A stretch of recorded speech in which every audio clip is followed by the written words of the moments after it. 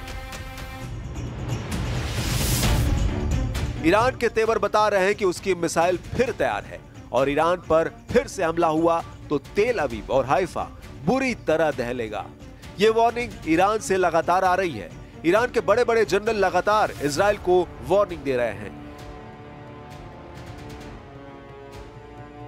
Iran के major general Yahya रहीम सफवी, जो सर्वोच्च नेता अली खामनेई के सलाहकार भी हैं, उनका दावा है कि ईरान के पास हजारों मिसाइल और ड्रोन हैं जो खुफिया ठिकानों पर रखे गए हैं और अगर ईरान पर युद्ध हुआ तो उनको इस्तेमाल किया जाएगा। कह सकते हैं कि ये वार्निंग सीधा अली खामनेई की तरफ से आई है। ईरान बार बार ये दावा कर रहा है कि उसने 12 दिन के युद्ध में अब तक अपनी पूरी ताकत का इस्तेमाल नहीं किया है, न ही अपनी नौसेना और IRGC की कुछ फोर्स को तैनात किया है। और अगर दोबारा युद्ध ईरान पर थोपा गया तो इसका नतीजा इजराइल की संपूर्ण तबाही होगी। मेजर जनरल याह्या रहीम सफवी का दावा है कि उनका परमाणु कार्यक्रम और मिसाइल टेक्नोलॉजी ईरान के वैज्ञानिकों की मेहनत का नतीजा है और उसे तबाह नहीं किया जा सकता। ईरान ने हजारों मिसाइल और ड्रोन का उत्पादन किया है और सभी सुरक्षित जगहों पर रखी गई है।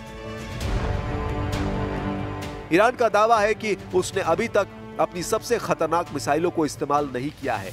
इसलिए इजराइल और अमेरिका की मीडिया में मोसाद के ऑपरेशन को लेकर जितने भी दावे किए जाएं, इस लड़ाई का जिक्र तब तक अधूरा रहेगा जब तक ईरान के पलटवार वाली ताकत का जिक्र न किया जाए।